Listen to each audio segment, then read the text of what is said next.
Hi guys and welcome back to the Mighty Blues. My name is of course Cameron and welcome back today to another live stream. I hope you all are doing well. It is Tuesday evening. It is the game review. Wolverhampton Wanderers 1, Everton 1. Sean Dyche's Everton side snatch a point in the 99th minute of time.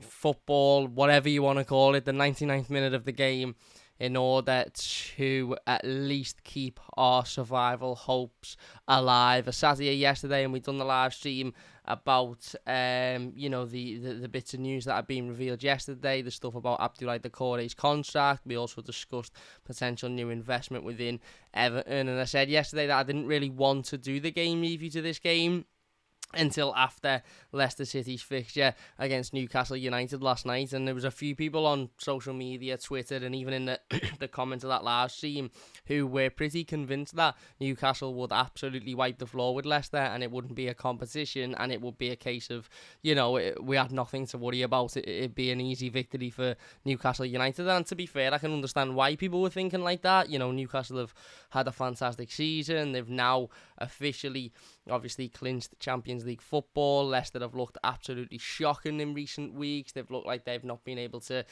score a goal, win a game for a number of weeks now. So I understand why, people thought it would be a complete whitewash yesterday by Newcastle. But I just had a feeling that it wouldn't be that easy. I just had a feeling that it would be difficult, and I just had a feeling that we would all be surprised, and we very nearly were. If it wasn't for the Nick Pope save in the final minute of the game, Leicester would have come away winning that game, and all of a sudden Sunday looks, an awful lot more nerve-wracking than what it does sitting here now. Obviously they still managed to pick up a point, which isn't great, but it still puts it in Everton's hands going into the final day of the season. It's very, very, very simple on Sunday. If we win, we stay up. Can we stay up by not winning? Yes, we can. Of course, we can. If Leicester lose, or if Leeds lose, or if one of them draws, etc. There's definitely ways in which Everton can avoid winning on Sunday and still stay in the Premier League. However, that for me is not acceptable.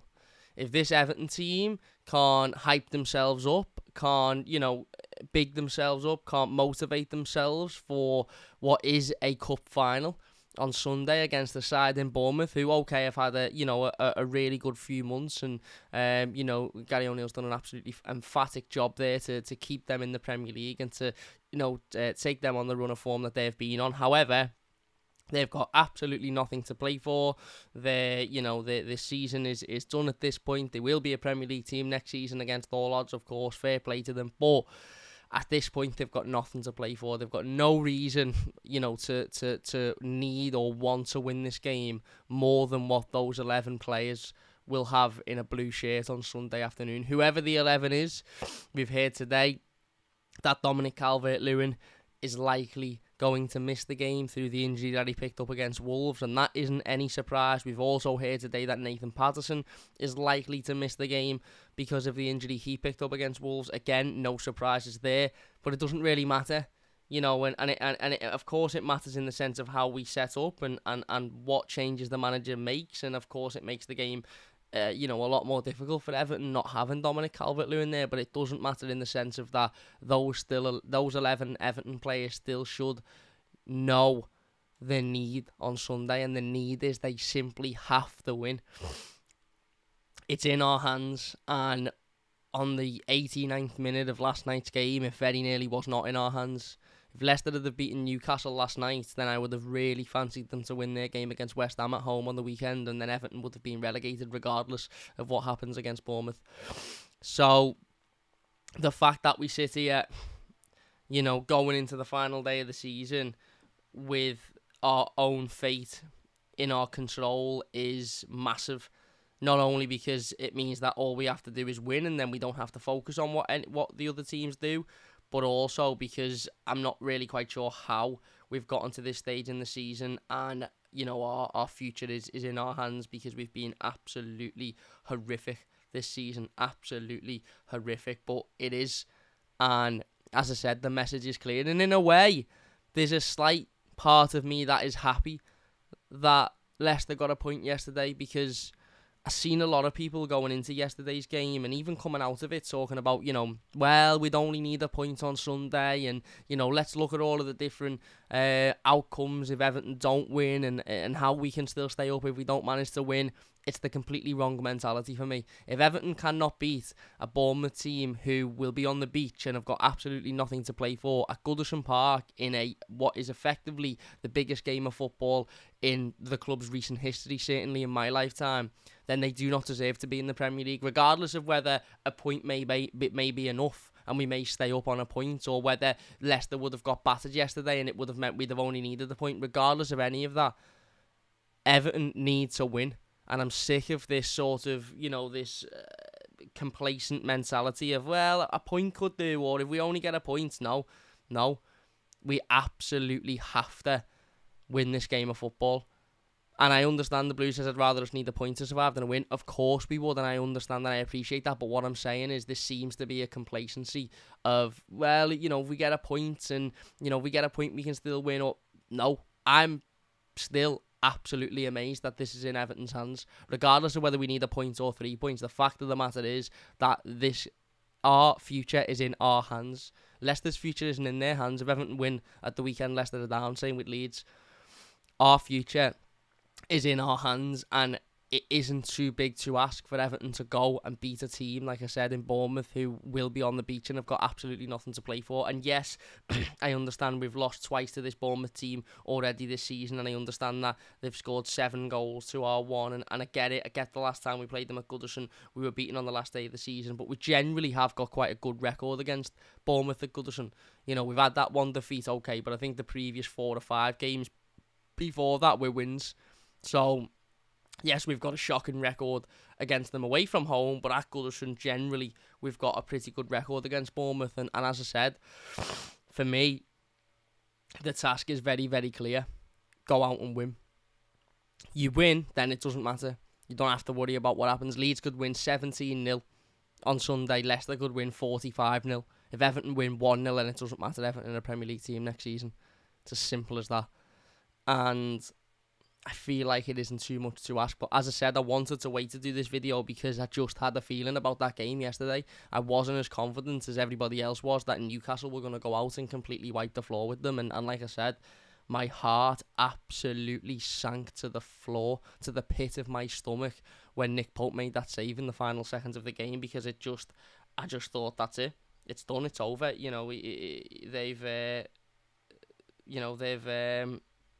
They've won it. And had they have won it, it would have been an absolute disaster. It would have been an absolute disaster. But they didn't win it. They drew, and as I said, it means that the fate of our future is in our own hands. And okay, we've had an absolutely horrific record at Goodison Park this season, and that's fine. 10 defeats is an absolute disgrace. I don't mean that's fine in the sense of that it's fine to have a horrific home record. I mean, it's fine to acknowledge that. But I don't think it's much to ask to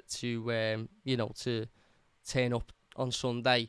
We'll turn up as fans and get behind these players. There'll be 40,000 Evertonians who will be screaming and shouting and, chanting and singing and all of the rest of it for, 90 plus minutes on Sunday without a shadow of a doubt. Those players have got to turn up and perform. Similarly to what I said before Wolves, and obviously we didn't see it against Wolves, but similarly to what I said before Wolves, there has to be a level of urgency about our performance, which ultimately puts those Bournemouth players off, ultimately makes those Bournemouth players think, I don't want to go into that 50-50 there because, I've got a holiday next week, or I'm going on holiday tomorrow and I don't really want to pick up a nonsense injury before I've got to get on a flight, or, I don't really want to make that extra 5-yard run. I don't really want to give that extra 2-3% because I don't really need to, because our season's done now. And it's, Bournemouth, the fact that Bournemouth a month, 2 months, whatever it's been, let's be honest, realistically, is massive for them, because they were a side that most people had as nailed on to be relegated this season. So they've over-exceeded their expectations massively anyway, regardless of the result on Sunday. It's all on Everton. It's all on Everton, and we've got to go out and we've got to get a result. And listen, I thought the performance on Saturday against Wolves was poor. I did. there was an element of me that feels a little bit sorry for the manager in the sense of that he lost this striker again and will be without, said striker for the last game of the season, which is something that he's going to have to manage, and he's going to have to ultimately sit down and really, create an alternative. And by that I mean not just throwing Neil Maupay up there and volleying the ball up to Neil Maupay, knowing full well that he's not going to get on the end of it. And I don't just mean throwing Damari Gray up there because he's the a quicker option. I mean actually formulating a plan to get the most out of whoever plays up front.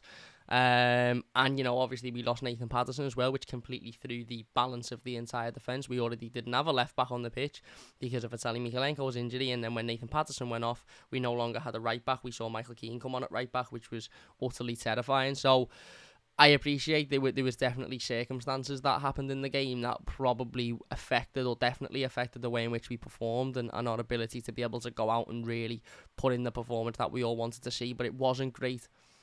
On Saturday, it wasn't. It was poor. I don't particularly think Wolves were unbelievable either.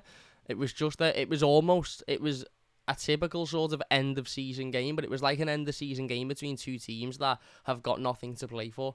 It was almost as if Everton were 12th in the league and, no chance of getting Europe, no chance of going down, and Wolves were in a similar position. It was like, just a kickabout. There didn't seem to be much urgency. There didn't seem to be much intensity from Everton. And again, as I said, the fact that we had a completely unbalanced back line, the fact that, the striker had to go off probably had an effect on that. But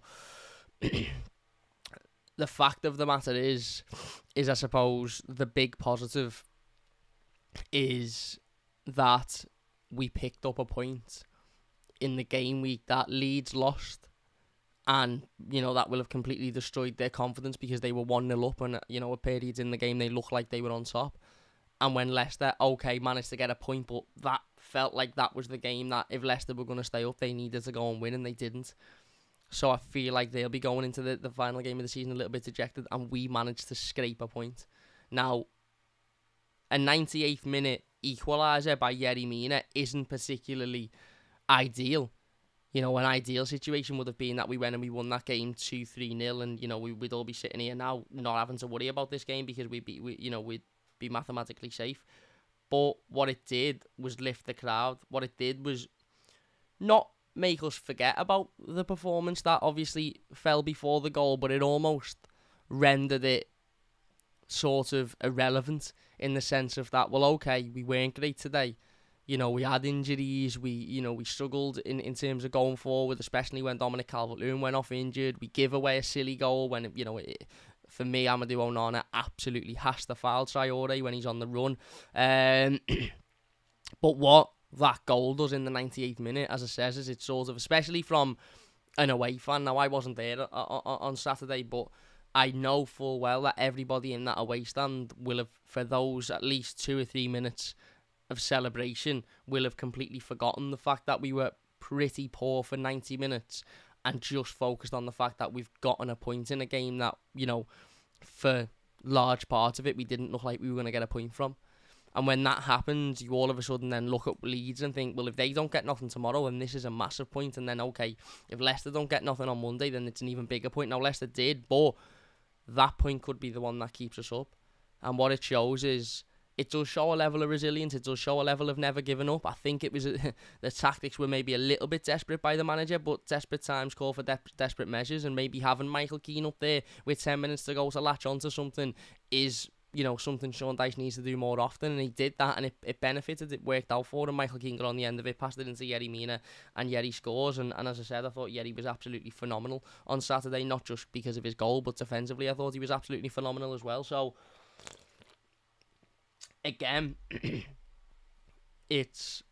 we really have to look at the positives of this game. And I appreciate the performance wasn't very good, and I appreciate people will look to, ahead to Bournemouth and focus on A, the fact that it wasn't a very good performance on Saturday, and B, the fact that we're going into it without, Dominic Calvert-Lewin and without Nathan Patterson. But there's not really any time to be negative or to be pessimistic or to be, to be worried. I get why people are worried, and I'm not saying don't be worried or don't be negative because, again, that's far easier said than done. But the reality is there is positives to take out of that game.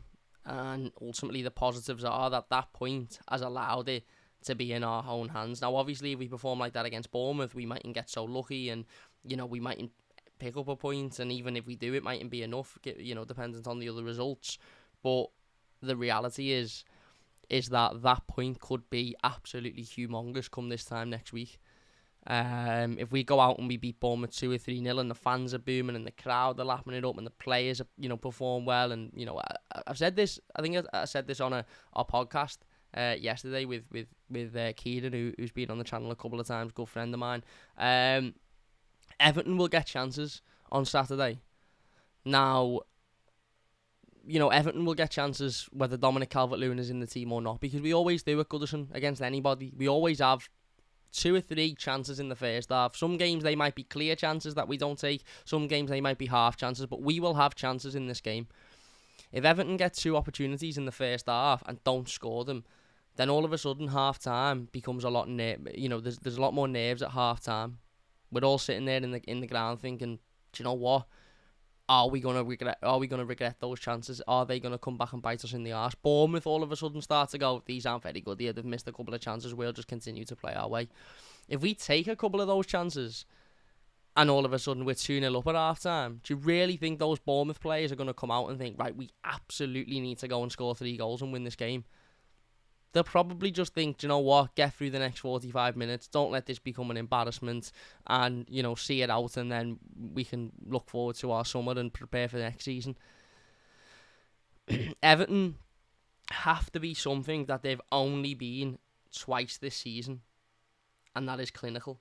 I can only remember Everton being clinical twice this season. Once against Crystal Palace at Goodison, and once against Brighton last week.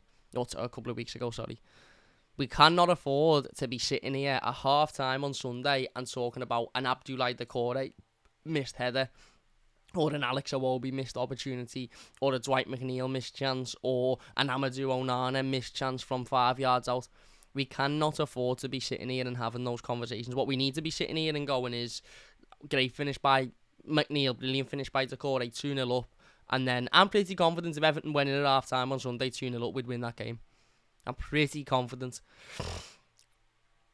The thing that goes, I suppose, not a negative to it, but the worry is there's a lot of pressure, and we know notoriously these Everton players in this Everton squad do not deal well under pressure, and that worries me. However, what Saturday's shown is, even when we do perform not particularly well, and even when we're not great, and even when there is, mitigating circumstances like injuries to key players and a massive lack of squad depth and a massive lack of balance within the team, as there was on Saturday. I thought Dwight McNeil done a brilliant job at left back, but he's not a left back, and ultimately, okay, he was good defensively and he worked hard and he played well, but we completely lost his ability going forward, and Dwight McNeil's been our best attacking player in recent weeks. So can we really afford for Dwight McNeil to play left back again on Sunday? I don't think we can. Now, Vitaly Mykolenko may not return to fitness. I'm sure Sean Dyche and the fitness coaches will be praying and hoping that he does return to fitness, but we can't really afford to once again have Dwight McNeil out the game in terms of an attacking threat, because he's our best and biggest attacking threat at the moment. We played a period of that game on Saturday with Michael Keane at right back, which is just terrifying. Absolutely terrifying. So there was definitely a world in which we lose that game on Saturday, and in isolation we look at it and we go, do you know what? Don went off injured, Nathan Patterson went off injured, we were away from home, the balance was everywhere, we move on from it. That wouldn't have been the case, obviously, because it would have been complete hell because of the situation Everton are in and the importance of that game, but we didn't lose it. We scrapped, and we got a point out of it. And, there's been a couple of massive moments recently, and I know not everybody believes in fate, and to be honest, I'm not quite sure I believe in fate, but Jordan Pickford saved to deny Matheus Nunes in the 90th minute when we were 1-0 down.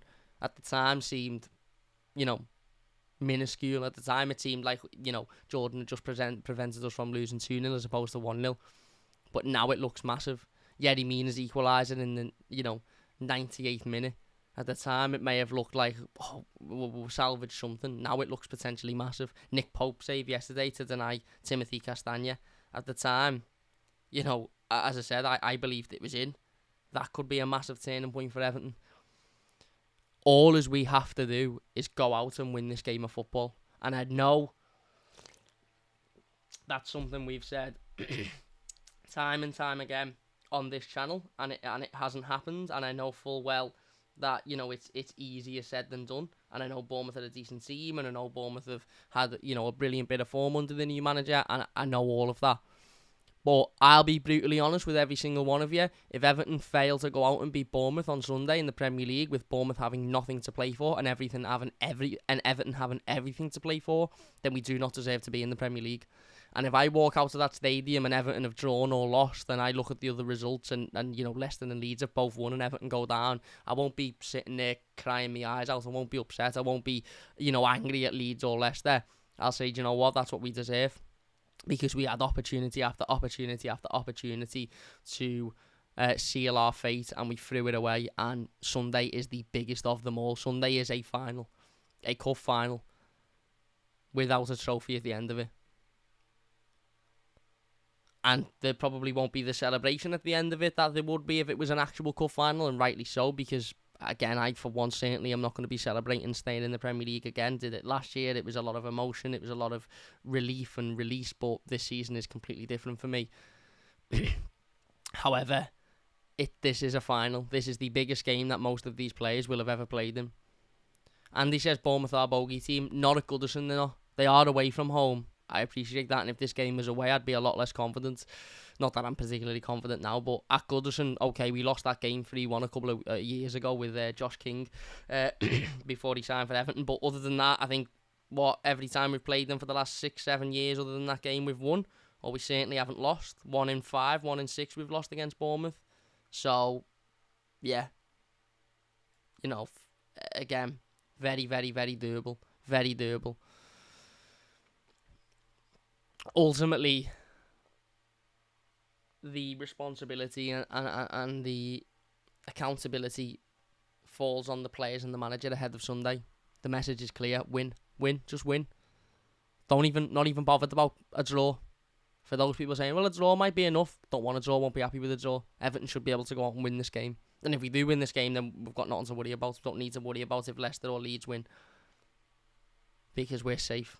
It's in our hands, and that result on Saturday certainly helped to put us in a position where it is in our hands. So did the Leeds result on Sunday, and ultimately so did the Leicester result yesterday. Although they got a point, a win would obviously have taken it out of our control. So, yeah, for as much as it wasn't a particularly great game, and I don't think it was, I don't think an awful lot happened. I think we had a couple of opportunities early on in the game with Dominic Calvert-Lewin, in which he should have done a lot better with, and to be quite frankly, I'm a little bit frustrated he didn't do better with. A couple of headers that you would expect him to at the very least, get on target, in which he didn't, and if he does get them on target, then, of course, it provides a threat to the opposition goal.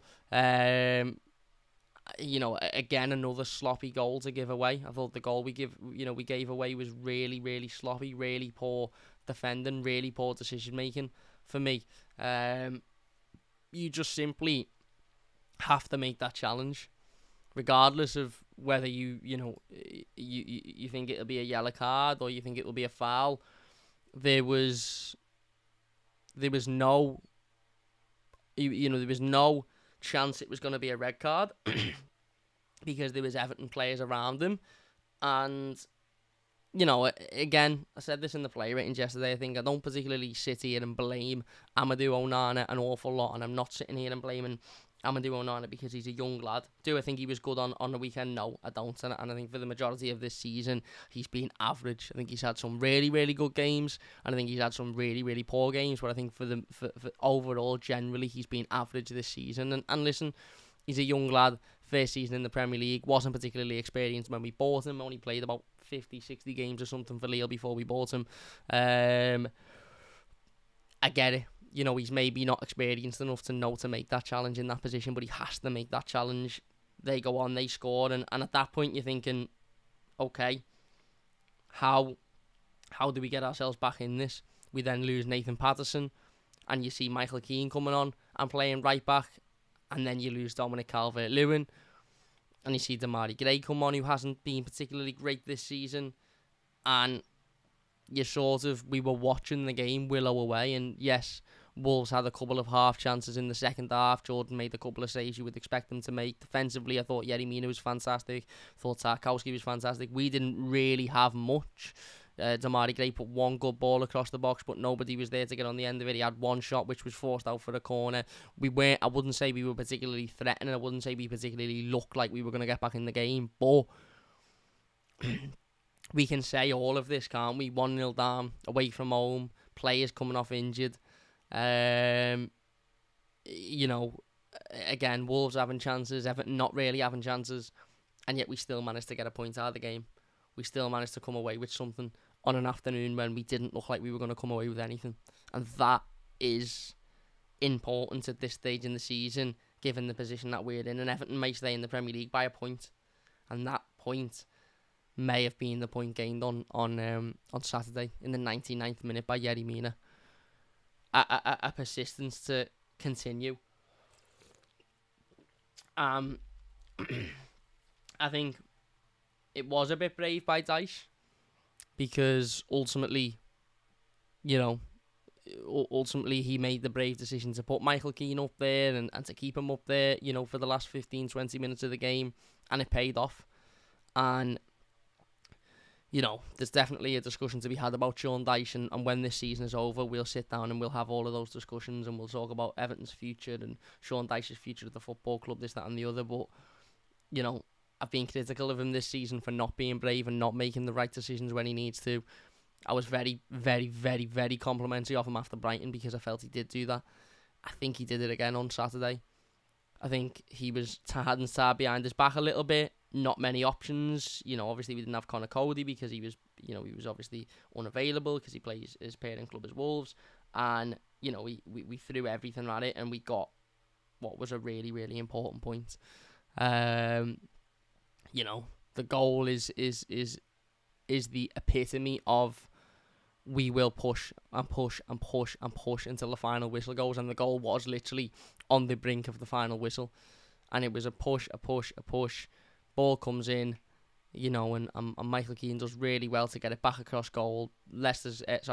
Wolves' goalkeeper comes out and makes a bit of a rash decision, but Yerry Mina's there to sweep it away. And